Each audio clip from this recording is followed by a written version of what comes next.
సభాధ్యక్షులు రవీందర్ గారు, గౌరవనీయులు మాధవరావు గారు, వేదికపై పెద్దలు, మిత్రులారా, భిక్షమయ్య గారి కుటుంబ సభ్యులు, ఇవాళ ఇక్కడ 2 పండుగలు జరిగినాయి, సెలబ్రేషన్స్. ఒకటి భిక్షమయ్య గారి కుటుంబ పండుగ ఉదయం జరిగింది. దాంట్లో ఒక దళిత కుటుంబం ఎట్లా ఒక పరిమళన పువ్వులాగా ఇట్లా పెంచుకొని ఇట్లా ఒక గార్డెన్ లాగా తయారైందో అని చూసాం. అట్లాగే మా ప్రిన్సిపల్ గారు వైవి సత్యనారాయణ గారు, ఆయన రాసిన మా ఫాదర్ బాలయ్య, మా నాయన బాలయ్య, ఆయన కూడా ఆ పుస్తకంలో ఇటువంటి సన్నివేశాలు చాలా రాస్తారు. మామూలు రైల్వే వర్కర్గా ఉండి ఎట్లా శంకరన్ గారికి బాగా నచ్చింది, ఎందుకంటే అది పబ్లిక్ సెక్టర్ నుంచి వచ్చిన ఒక వ్యక్తి, అందుకని చాలా గొప్ప విషయం శంకరన్ గారి దానికి ముందు మాట రాశారు. అట్లాగే భిక్షమయ్య గారి కుటుంబాన్ని కూడా చూస్తాను, బాగా చదువుకున్నారు. అంబేద్కర్ గారు చెప్పినట్టుగా చదువు ఉద్యమం చదువుకున్నారు. తప్పకుండా వాళ్ళు ఇతరుల జీవితాల కోసం ఉద్యమం చేస్తారని భావిస్తున్నాను. భిక్షమయ్య గారు నాకు ఎక్కువగా పరిచయం లేదు, కానీ తను కొత్తగూడెం ఆ ప్రాంతంలో, గోదావరి ప్రాంతంలో కార్మిక నాయకుడిగా పరిచయం. చాలాసార్లు నేను బాలగోపాల్ మీటింగ్లో వెళ్ళాను, ఆయన పార్టిసిపేట్ చేశాం. అయితే 2 సందర్భాల్లో భిక్షమయ్య గారికి తీవ్రమైన సంక్షోభం వచ్చింది.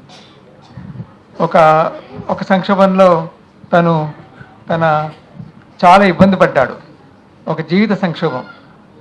ఆ సందర్భంలో తప్పనిసరిగా మేము దానిలో జోక్యం చేసుకోవాల్సి వచ్చింది. చాలా సీరియస్గా జోక్యం చేసుకున్నాం.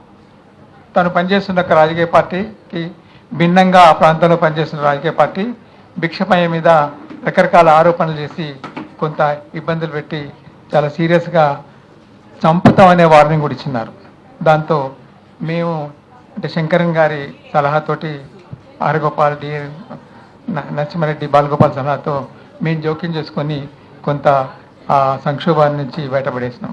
అట్లాగే తను పనిచేస్తున్న పార్టీలో కూడా సంక్షోభం వచ్చింది, అక్కడ మళ్ళీ ఇదే ప్రశ్నలు పడి అప్పుడు కూడా చాలా గట్టిగా ప్రయత్నం చేసి భిక్షమయ్య గారిని కొంత దాంట్లోంచి బయటికి తీయగలిగినాం, ఆ పార్టీని ప్రశ్నించాం.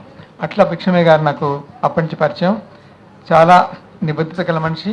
తను రాసిన ఆ పుస్తకం ఇంటర్వ్యూలో నన్ను కూడా ఒక శంకరన్ గారి విషయంలో ఇంటర్వ్యూ చేశాడు. దానికి చాలా శ్రమ అవసరం. అంతకుముందు రాములు గారు చెప్పినట్టుగా చాలా ప్రిపరేషన్ అవసరం. ఆ వ్యక్తి గురించి తెలవాలి, మాట్లాడే వ్యక్తి గురించి తెలవాలి, సబ్జెక్ట్ తెలవాలి. అట్లా ఒక యజ్ఞంలాగా చేసినాడు, చాలా పట్టుదలతో చేస్తున్నాడు. చాలా ఇబ్బంది, మీకు అంత సింపుల్ ఏం కాదు. ఒక ఆయన టైం ఇస్తాడు, టైంకి రాడు, నాకు ఇప్పుడు వీలు కాదంటారు, మళ్ళీ ఒక ఆల్టర్నేటివ్ చూసుకోవాలి, ఆల్టర్నేటివ్ సబ్జెక్ట్, ఇట్లా చాలా కష్టపడ్డాడు. భిక్షమయ్య గారికి అభినందనలు. నేను ఎక్కువ మాట్లాడను. ఇవాళ వారి కుటుంబంలో నేను పాల్గొన్నందుకు, నాకు అవకాశం ఇచ్చినందుకు, వాళ్ళ కుటుంబం పండుగ తన పండుగ జరుపుకున్నందుకు ధన్యవాదాలు చెబుతూ నేను సెలవు తీసుకుంటాను.